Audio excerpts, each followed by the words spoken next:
What we got here is failure to communicate, a chronic neglect of military mental health care. This is Psychiatric Casualties, how and why the military ignores the full cost of war.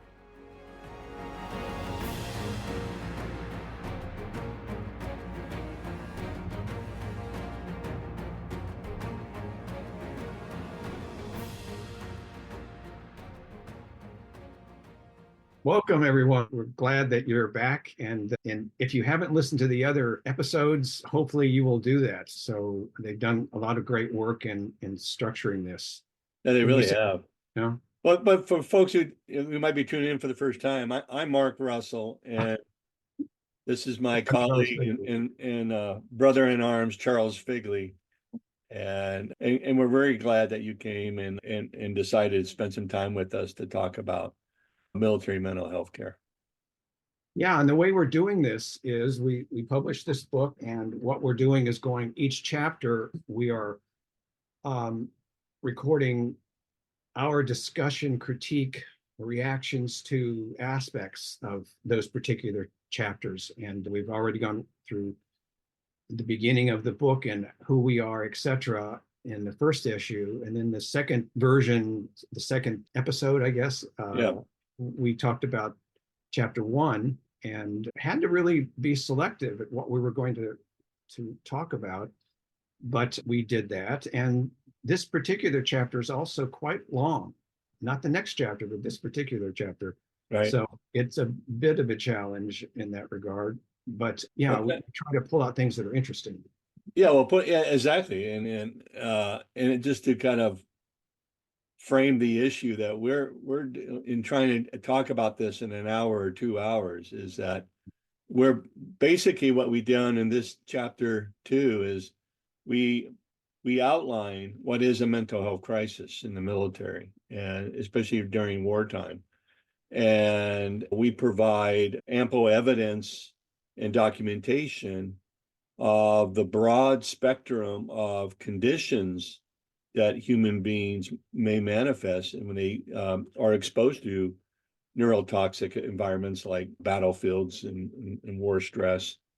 And it's very comprehensive. And so, I had the same issue, Charles, just selecting out what parts to even talk about, because there's so much information, there's so much statistical data that is not present anywhere else, really. And so I'm very proud of this chapter and what it took to kind of knit together all the different aspects that really go into a mental health catastrophe we experience after every major war. Mm-hmm. Yeah, and it is challenging because I think we've done an unbelievable job of being comprehensive. And although, we have thought about the possibility of writing a book focusing on other countries, and certainly we have examples that we used, but haven't done that yet. In the future. Yes, in the future. So one of the things I just want to start out, there was a couple of quotes that you will find. Yeah, this is the beginning of the chapter 2. A single finding underpinning all others is the military health system lacks the fiscal resources and fully trained personnel to fulfill its mission to support psychological health in peacetime or fulfill its enhanced requirements imposed during the time of specific conflict. Now, that's pretty bad in terms of this is the assessment by the DOD. And Charles, if I can, that quote is coming from the Department of Defense congressionally mandated task force on mental health. And when they released their findings at their year-long study of military mental health care in 2007. So by this time, the war had been going on for almost 7 years. And this is the underlying conclusion, is that what you just read, but we couldn't provide enough for peacetime, let alone during the time of war, as far as mental health goes. So then the next quote, in effect, talks about specifically post-traumatic stress disorder. Right. PTSD management in the DOD appears to be local, ad hoc, incremental, and in our view, the worst, crisis driven, with little planning devoted to development of long-range population-based approach for this disorder by either the Office of the Assistant Secretary of Defense, who's responsible for that, or any other service branch, really. Right. And Mark, what is your reaction to these quotes that I read Right. in terms of all that we've talked about Yeah. so far? I mean, they Oh, admit up front, here it is, we right. suck. Well, yeah, I mean, my typical reaction is one of outrage, really. I mean, that second quote about the PTSD management being local, ad hoc, incremental, and crisis driven, little planning, basically ineffective PTSD resources in the military is from Institute of Medicine. Institutes of Medicine study that was done on, I think, 2014, 2015. So about 7 to 8 years after the 2007 DoD task force put out this urgent plea to beef up military mental health care in the midst of a major mental health crisis. We're finding out that these programs are just so fragmented. They're under-resourced. There's no accountability for military mental health care. And that's what the Institutes of Medicine is saying, is that essentially nothing's really changed from that initial report in 2007. Yeah, and that's what we wrote the book about. This is why we wrote the book, because so many things fall through the cracks, especially with regard to mental health. Yeah. Well, and the other thing is, I'm nerdy enough. I went and counted how many actual studies has the government and the military, part of that government, have funded in regards to military mental health care since the post 9/11, era. And it's 214 separate studies have been conducted on every aspect of military mental health care. And the findings are pretty much what they keep repeating themselves, and they keep repeating the same recommendations study after study, and no one ever has done a study about why hasn't this been fixed yet. And we're spending millions of dollars on the studies that no one apparently has enough belief in to implement the recommendations, to follow through on it. And yet we're still stuck. And here we are in 2024. And dare say that, and from my perspective, and I still have a thumb on what's going on in the military in far as mental health, that nothing's really fundamentally changed. Mike, this might be a good time to share what you've been doing most recently in your career with regard to medical evaluations. Well, yeah, so I work. Talk about names, but No, of course not. I do VA disability examinations for people coming out of the military, or veterans who have been out of the military, who are, requesting some type of a claim for a mental health condition. So I'm doing these evaluations, and I'm seeing people coming out of all the branches of service. And so that's what I mean by having a finger about what's going on in mental health care. I'm reviewing all these records, their service treatment records, and I can see what has and hasn't been done. And it's the same stuff that I saw when I was on active duty as a Navy psychologist. So that's the outrageous part, is that things haven't really changed. And as everything we're talking about in this book that we publish is not old, antiquated information. It is current, real life stuff that's going to affect future generations as well, unfortunately. Mm-hmm.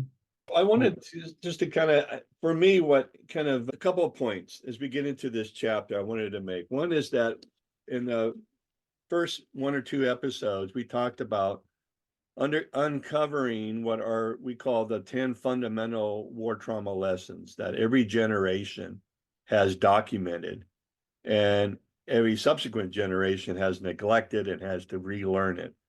And one of the first that we'll be covering today is the first fundamental lesson, or psychiatric lesson of war, is that war inevitably causes a legitimate spectrum of war stress injury.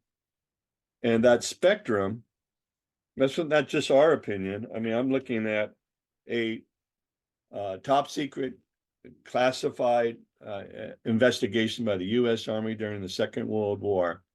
And this is what those Army researchers concluded. It has long been known that war neuroses do not constitute a clinical entity with characteristic and invariable symptoms. Instead, there is a wide variety of syndromes, the symptoms of which vary greatly. And if I had to summarize this chapter in a nutshell, that particular quote really encapsulates it. Essentially, there are three broad classifications of war stress injury and how it's manifested in human beings. And the first would be kind of what most people think of. We think of psychiatric conditions or neuropsychiatric conditions, as it's been called before. These are things like PTSD, depression, etc. And the single most commonly overlooked aspect of this spectrum is what are today referred to as medically unexplained physical symptoms, what have been called in the past war syndromes, or even more recent past psychosomatic or somatic kinds of or bodily physical manifestations of stress. So that's the second broad classification. And the third is you would kind of call it a more of a social behavioral manifestations of how people behave and experience. And that would include a moral dimension. So we talk about things like moral injury, but issues around homelessness, incarceration, what are called misconduct stress behaviors by the Army, suicide, interpersonal violence, all those are the kind of behavioral, if you would, manifestations of stress. So when you tie in all three of these categories together, you start to knit together the full kind of spectrum, if you would, of what it means to have a mental health crisis. And as we go into this a little bit more, we'll see just how broad and expansive that is and how wise that previously classified analysis was. Is that it's not a single entity. It's far more than PTSD. It's far more than PTSD and TBI. It's far more than suicide. It's all those and a lot more that constitute a mental health crisis. And that's what happens when we ignore these fundamental lessons of war. Yeah, I think that when I was in Vietnam, much of the anxiety was not necessarily getting killed. It was made fools of, snuck up on, that kind of thing. But it's similarly with regard to symptoms, I've known guys to talk about, what's next. You could tell that they were nervous in effect. And much of it really was associated with who they were, what their background was, what kinds of ways they approach frightening situations or complicated situations for that matter. So I learned a lot about human behavior and endurance and resilience also at the same time. But it's remarkable how we all, as warfighters, we play games with ourselves to try to, reassure ourselves that everything's okay, that things are going to work out. The whole notion of depending on a buddy is extraordinarily useful and important. But the thing that was always weird was the fact that we were wondering, are we okay? Because if you ask someone, what are they going to say? Oh, sure, you're fine. But it isn't normally very fine. No, it isn't. And, we'll be covering the whole issue about stigma in the military and, what do people feel comfortable talking about, even acknowledging, is something that, it creates what we refer to as a ceiling effect in terms of how much are people willing to disclose. Mm-hmm. And, as far as any kind of struggles they're having as a result of their exposure to extreme or traumatic stress. And I was sharing with you earlier, I was meeting with a general officer recently, and that person, had several decades of service and multiple deployments to Afghanistan and Iraq, and was just at that moment I saw in this 1 hour visit, first time really talking about what his experiences were and how it's affected him, and acknowledged that it was not something that he could even allow himself to think about, and certainly would never discuss with his peers, due to the how that would affect his career and how people would perceive him, and how he would perceive himself.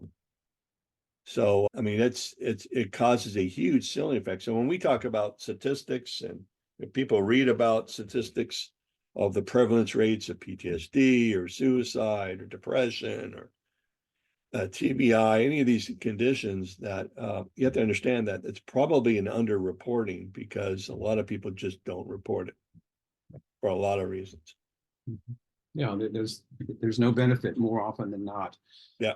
You have your pride, you have your sense of safety and security, and a person of respect, et cetera, and you don't want to tarnish that, quote unquote. But sure, it's interesting. There are numbers of friends of mine that I've known within the military and following military, and to live with these kinds of symptoms and to not be able to do something about it. And of course, the worst thing is you tell a buddy and they say, hey, you can stop it. And they're worse than anyone else. yeah, we would assume. But it's been, rather frustrating in terms of your, sort of holding yourself together during the time of your service.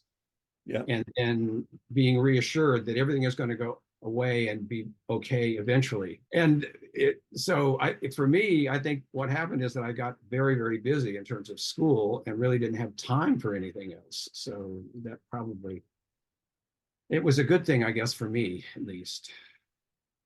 Yeah, I think for a lot of us, we get on with our lives, and you talked about resilience, for example, and I think there's a real misnomer about what resilience really means. That I think in the general lay public, I think of resilience means that you come out unscathed, right? So in the case you go to war, you deal with a lot of exposure to some real ugly or scary events, and then you're not really bothered by those things that you've seen, or people that you've lost, or what you bore witness to. And that that's the idea of resilience, is that you have no psychological, no physical problems from that experience. But that's really not resilience, what we mean by it, right? Yep. The term resilience, from our perspective, is one of bouncing back, is the hardiness to keep going, to persevere despite suffering.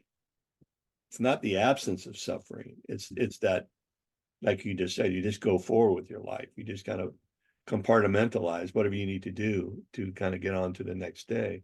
And that's what we do as warriors.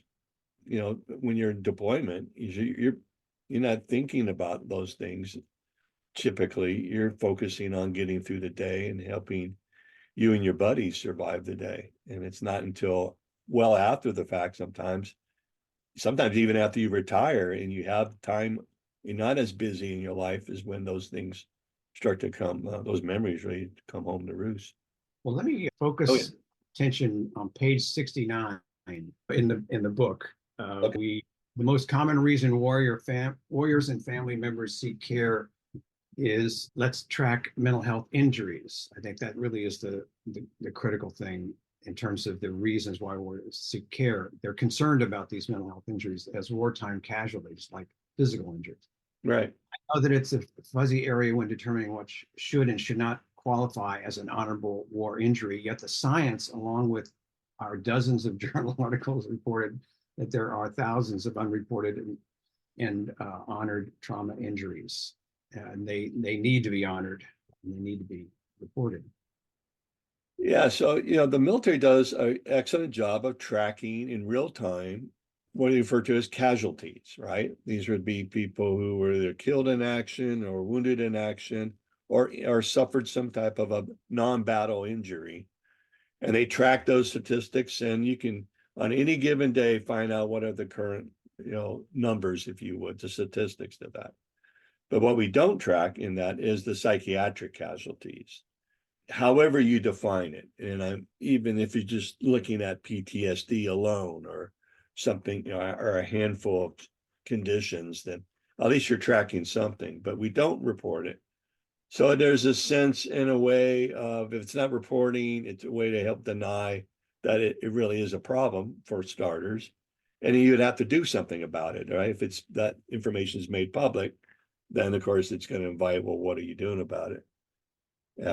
So that, the whole idea of trying to, let's just start tracking psychiatric casualties as a inevitable consequence of war, has been borne out by every war generation, that it ought to be considered an injury, and in most cases a legitimate injury. Yeah, table 2.4, right? It's page 79. It has a listing, but it's doing exactly what you're talking about. Well, are you talking about like a prevalence table, or Yes. yeah, we have Right. a lot of those. Incidents of psychosomatic complaints during World War II. Oh, right. Yeah. Yeah. So, I mean, the whole point, again, that's kind of one of these major categories of war stress injuries that is almost always overlooked and not reported at all. Yes. Are these medically unexplained physical symptoms? Again, it used to be called psychosomatic. So yeah, you're looking at, in the Second World War, they went and Army researchers went to these medical wards, and they looked at, people with gastrointestinal, orthopedic, injuries, multiple symptoms, cardiovascular, headache, and genital urinal. And what they did is they compared the prevalence of those medical conditions with whether or not people were involved in combat versus those in non-combat roles. And it's like 80% of those medical wards would fill up with combat. And of course, these would be not the obvious, you were shot and you had shrapnel injury or blast, but these would be kind of more medically unexplained physical pains, unexplained headaches, unexplained gastrointestinal, like today would be called GERD or reflux or irritable bowel syndrome, chronic fatigue, atypical chest pain, cardiovascular disease that can't be explained medical basis. So 80% of these folks with medically unexplained physical symptoms were directly exposed to combat as compared to non-combat troops. So that's just again one piece of the puzzle to look at the physical manifestations of exposure to stress that is not PTSD. It's not captured by PTSD. It's not captured by depression or these other psychiatric diagnoses, but are yet still very real manifestations. Again, these are referred to by many researchers as war syndromes, which are syndromes of physical symptoms. And I think I saw one VA researcher identified something like over 200 different separate physical symptoms that can. Now you pick your number, that constellation, and that is how we express it individually. But your body's manifesting the stress into these physical symptoms, headaches, irritable bowel, irregular heartbeats, pseudo seizures, autoimmune conditions, chronic pain, chronic fatigue, sleep difficulties, sexual difficulties.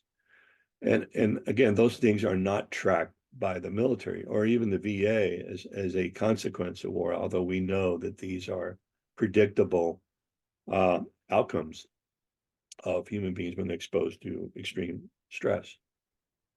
I think one of the key times or eras is when families have become more involved in military life. That, obviously you were a kid and you grew up with that. I was, but yeah, definitely families are. So there's no tracking within the military, but there's definitely tracking within the family. Oh, sure.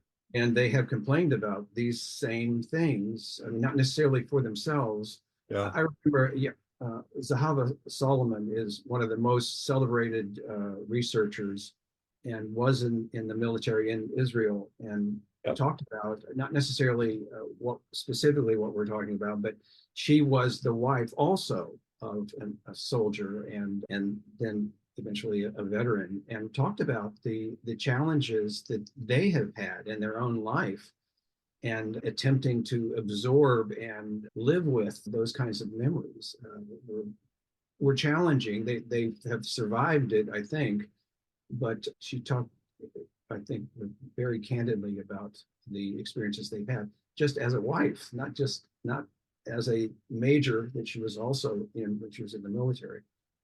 But yeah, families definitely take it, and I think that's one of the reasons. Well, it is one of the reasons, one of the main reasons why I became interested in this area, is because I was primarily interested in interpersonal relationships, social interaction, etc. And so families were basically my area, and to see the impact that veterans have had within their family. As I started studying veterans, I appreciated so much. If I could tell you a very quick story, I was interviewing a kid, and he talked about how he had determined that what he was going through was not normal because his mother came in when he was going to kill himself. He was still living at home. He was in the kitchen, 2 o'clock in the morning, whatever. But she then told him about her experiences of being raped. And the symptoms were exactly the same in terms of the difficulties and challenges. Obviously, the topics were different and there were different cast of characters. Right. The notion of how she struggled on her own without telling anyone else was the worst part, she indicated, and how he said that was a turning point for him and sort of getting his act together and talking to other kids, other people his own age and those that he'd served with. And from that came some, very important, social organizations, at least in his hometown. So I'm sure these stories are multiple, all kinds. Oh, my goodness. Yeah. So I was reading in the Department of Defense some of their healthcare statistics, and this is what some of the things, and we report this too in this chapter, is that mental health is the primary reason for military attrition, why people get out of the military, is the number one cause. It's also the number one reason for why active duty are hospitalized, as well as family members who are hospitalized. Number one reason, right? And for children, the number one reason for being seen in an outpatient basis is mental health. So, yeah, the mental health priorities ought to be, right up there with any physical health condition, because they're comparing this to medical conditions. And again, mental health comes out as number one reason for all these visits and hospitalizations, and reasons for why people are leaving the military are often being separated from the military. So you would think that becomes a priority. And the research that you did, I read your book on, I think it was called Strangers at Home. Yeah, it was the second. Yeah, which is interesting. It's the name of our documentary too, that we didn't name, but that they end up naming that, the producers of that film did, without knowing really that's the title of the book you published, and how insightful and how important that book was to really highlight. I think that was the first book I've ever come across that really talked about the military families, and a very neglected, and continue to be a very neglected part of the whole mental health catastrophe that we experience. I know this is off the wall. We haven't talked about this or not, but I was thinking that it's primarily neglected for the enlisted. Is it true also for officers? Are they neglected? Their families, officers and their families, neglected? As far as neglecting mental health, or yes, I would say at least worse. It's not even more. I mean, there used to be a time as an officer that we would be evaluated based on our family members. So if our family members were creating problems on the base, they were the rowdy kids, or they were the undisciplined kids, or they had mental health struggles, substance use, or if our wives or husbands had, some problems with mental health or substance use or behavior, right? It will reflect on officers. So there's still some of that now, especially in the higher ranks, but because it's a lot more political the higher up you go. But yeah, there's a tremendous amount of neglect across the board, I would say, regardless of status, education, rank, position, etc. Everyone's included. It's the one universal, right? Is no one in war itself is a great equalizer, right? Yeah. Yes. It doesn't matter who you are, what your background is, how strong you are physically, mentally, spiritually, is that we all have a breaking point. And that's what the researchers in every generation have concluded. And it's a fact that is undeniable, is that, war is a great equalizer. It humbles all of us. It was interesting. Who was it? The Army that has lowered the age to enter the military. I think Ukraine did that recently. Yes, that was it. Yes, Ukraine.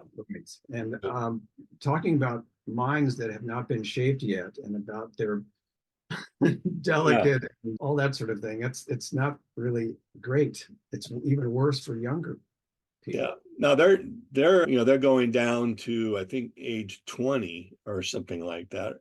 So, but you look at the US, the average age is, probably closer to 19 or something as far as the young people coming in. Mm-hmm. We recruit them from 17, 18, 19, early 20s, and that makes up the bulk of the enlisted ranks, at least. Well, that's when I went in when I was 18. Yeah. Oh yeah. So in the American Civil War, we had people who were exposed, little drummer boys, right? There were children on the battlefield, and people who were fighting who were 13, 14, 15, etc. And so as one of the lessons learned after the Civil War was age. And they would the US Army started putting age restrictions on who could enter the military because of the fact that those younger people were more vulnerable than the older folks, I guess you would say. Well, I thought we would turn our attention to the spectrum of neuropsychiatric diagnoses. Yeah. Sounds very exciting. Right term, right? Now, again, there's a table 2.5. I think it's on page 81. Oh yeah, my goodness. The prevalence of psychiatric related diagnoses among the duty population, 2016. What would you say about that? What jumps out at you? Well, again, the whole classified finding that it's a wide variety of conditions, not a single clinical entity, that really describes, the effects of war stress on human beings. So neuropsychiatry was a term that was used since, before the First World War, and it was continued to be used until after the Korean War. And then they kind of dropped the neural and it became psychiatric at that point.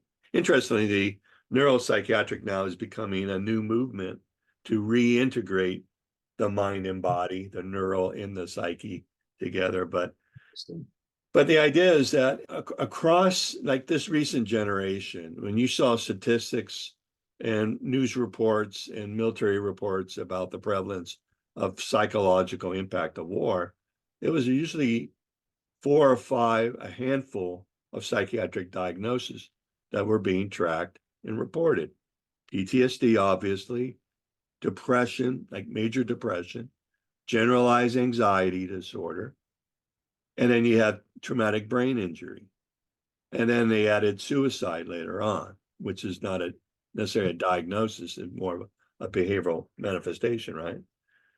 But the spectrum of psychiatric diagnosis that veterans can come away from who are exposed to extreme, protracted, and traumatic stress is, 30 or more different separate diagnoses. So that table, just here we have a handful again, but let's talk a little bit about it. And I'll nerdy it out. This is in the department in the broad category of anxiety disorders, which includes panic disorder, generalized anxiety, phobic disorder, other unspecified anxiety, etc. There were 683,000 service members diagnosed for anxiety disorders up until 2016, and from 2000 to 2016. Adjustment disorders, of which there's different varieties. Over 1 million were diagnosed with an adjustment disorder. Mood disorders, which includes depression and bipolar related disorders, 760,000. Substance use disorders, 506,000. All other mental disorders, which is a broad category of stuff, there was another 685,000 military personnel diagnosed. And then psychotic disorders, 32,000. And I don't know if you're aware of this, Charles, but in Vietnam, the most common psychiatric diagnosis for people who were being evacuated from Vietnam was schizophrenia. Schizophrenia. Now, the chances are that some of those people probably did have schizophrenia because they're all that early, late adolescent, early adult age where that might show up. But the fact that the prevalence rates of schizophrenia were so high, and a population of men and women that were thoroughly screened physically and psychologically to come in the military, right? Though some probably came in with predispositions, etc. But a lot of those people were diagnosed with psychotic disorders. And that's always been the case throughout history, is that psychosis has been part of that spectrum, if you would. So they had that. We have somatoform disorders, which like hypochondriasis or symptom illness, etc. And that's another 24,000. And personality disorders, another 81,000. Again, that's not even all the different diagnoses. And you notice I didn't even say PTSD. But then you have PTSD, you have acute stress disorder, you have eating disorders, sexual disorders, intermittent explosive disorder. People are diagnosed for the first time in their life with ADHD. I see that over and over again when they come back off the battlefield, and now suddenly they have ADHD. Never had it when they were a kid. So a lot of these diagnostic labels are sometimes inaccurately provided, or they at least demonstrate the wide variety of ways how human beings can manifest their stress responses. And each generation, they have different labels for it. But it's that same phenomena of a wide spectrum, which is why you can't narrowly reduce the psychological effects of warfare to PTSD or 2 or 3 other diagnoses, if you would, because you're missing all the medically unexplained physical manifestations, the war syndromes, and you're missing a broad spectrum of the neuropsychiatric conditions as well. Yeah. In a nutshell. In a nutshell. Well, let's talk a bit about something that I think we touched on before, but the prevalence of traumatic grief reactions, given that war is in and of itself grief in terms of dangers, et cetera, et cetera. What about that in terms of grief reactions? Well, again, it's another category of condition that human beings can develop when they're exposed to extreme, traumatic stress. Losing a close buddy, whether it's survival guilt that we survived and they didn't, or just the sheer loss amongst the military, but also obviously family members and their loss and their grief. So we don't track it. There is a new diagnosis that was recently adopted in the diagnostic manual in 2022 called persistent grief disorder. So we pathologized it in a way, but at least now there's a label that could be given to start to really track that people might not have or be endorsing PTSD symptoms, but they may have a great deal of grief related symptoms and things that are really affecting their life in that way. And that's no less a sacrifice than having PTSD, let's say. from going to war. Yeah, we were really lucky. We were among the first troops into Vietnam, 65, from 65 to 66 is what my tour was. And it was hard. We didn't really talk about any deaths or any particular specific people. But there were a number of people that I spoke with mentioning that I'd heard that someone had died, and they were welling up and they looked away because they felt uncomfortable. That it was a very natural, normal thing. How can you not react when someone who's been fighting next to you, who is on your side, who is part of the unit, dies and you're upset about it? Why not? I mean, I could never understand that. I have no problem with crying. Yeah. But other people do, and I understand that. But it was kind of it. I went away shaking my head numbers of times by the way people react to their own grief. Yeah. And concern about how other people are perceiving it. I mean, boy, I saw that, again, when I was working as a military psychologist, over and over again.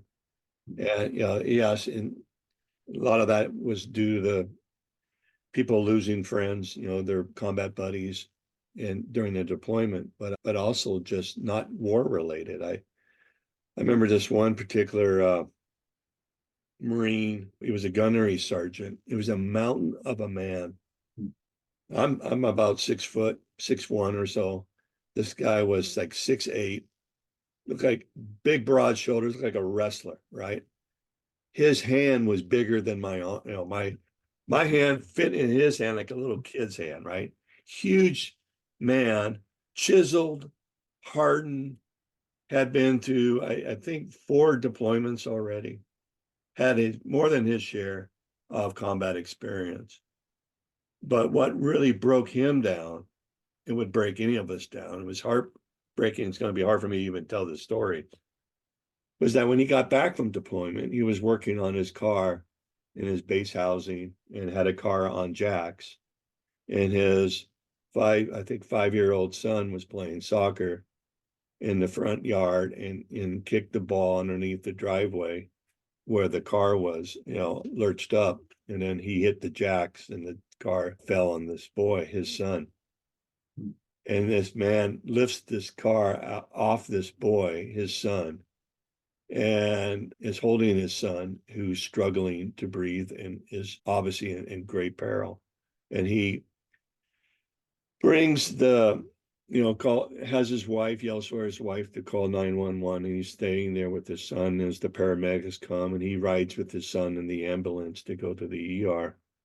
And the whole time, he's telling me this story, and I'm choking up already. His grief was so palpable and loud, intense, that it reverberated in me. As you can see now, I mean, this happened over 20 years ago. But so this gentleman who was just beside himself, and as a parent, of course, I am thinking of my kids and all that, and traumatic grief. And so I'm dealing with his grief vicariously, and it's affected me. And how's he doing with his? So there are all different ways that we experience grief, and it's normal and it's human and all that. And sometimes, though, it can stick with us in ways that are not healthy, and it can be very counterproductive. And for this gentleman, he was on a very bad path after that happened. But yeah, traumatic grief, again, that's not something that we talk about. It's something we experience. All of us at some point will lose people close to us. But yeah, that's a hard one to talk about, like you just saw me as I'm trying to talk about it. I remember when I started my academic career, people started figuring out or learning that I was in the Marine Corps. I didn't really advertise that anymore, but I was invited to a number of universities, colleges in Indiana, within driving distance of Purdue. But nearly every time out of the maybe 4 or 5 of those that I did early on, there were veterans there. And many of them, I recognized them, of course, by hats, and sometimes they had the uniform on or whatever. Yeah. But they trusted me. They had a sense that I got it, that I understood. And that was, in the early 1970s. And it was just beginning in terms of our understanding and our appreciation. And that's really, it started out in terms of my work as interviewing as many men and women as I could, mostly men actually, in terms of their experience. And it was helpful and useful, but when I'm presenting and someone says, "You interviewed me," or something to the effect that I was there and you remember blah blah blah, it was, I felt during that period of time that I had this knowledge that a lot of people wanted and needed, and I wasn't quite sure how to get it to them because it's a different place than we are now. And I was pretty young and I was just starting out as an academic, but those presentations, kind of in my area, my sphere around Purdue University, and the interviews that I did the year after that, was it had a profound effect, and I think that accounted for my sticking with this topic as long as I have. I mean, in my book series, we have 47 books, I think, by now, and there's 8 of them focused on war and vets, and almost all of them, at least the most recent ones, focused on the vet, but also those that are counseling vets, because they also have problems, and especially if they're a vet themselves. But like as a mental health provider and a military mental health provider, I've said this before in one of our films. It's like I had no education, no training on things like moral injury or even traumatic grief. That wasn't concepts that were taught in graduate school. That wasn't something that was part of my military clinical internship that I went through, and training and orientation to become a military psychologist. The psychological effects of killing and witnessing, interpersonal violence and perpetrating interpersonal violence, right? Those were not topics at all that were discussed. And yet those were the reasons why people often came to my office, because they were struggling with those things, those issues, that they were looking for, somebody in a uniform or had an officer that we would somehow symbolize experts. And so many of my mental health colleagues who try their best and do Herculean efforts, but are not really understanding like the physical manifestations of stress and trauma, the whole category of medically unexplained symptoms we talked about. Now we're talking a little bit about traumatic grief, and then we'll touch on moral injury and other things like that. Those aren't things that as healthcare providers we're even aware of. So how do we help people talk and deal with that who come to us? So that's been an ongoing struggle for me as well, when I was both in service and retired. Yeah, it's interesting. When I first started and published on practitioner stress and trauma, et cetera, it was unusual for anyone to choose that as a topic. Now it's everywhere. Yeah. I'm very happy about that, because we need to face the reality that we hurt too. Yeah. Oh, no question. And you just saw an example of that, how I, immediately start breaking down, and I cut myself off to not let it go where it could go, where it has gone.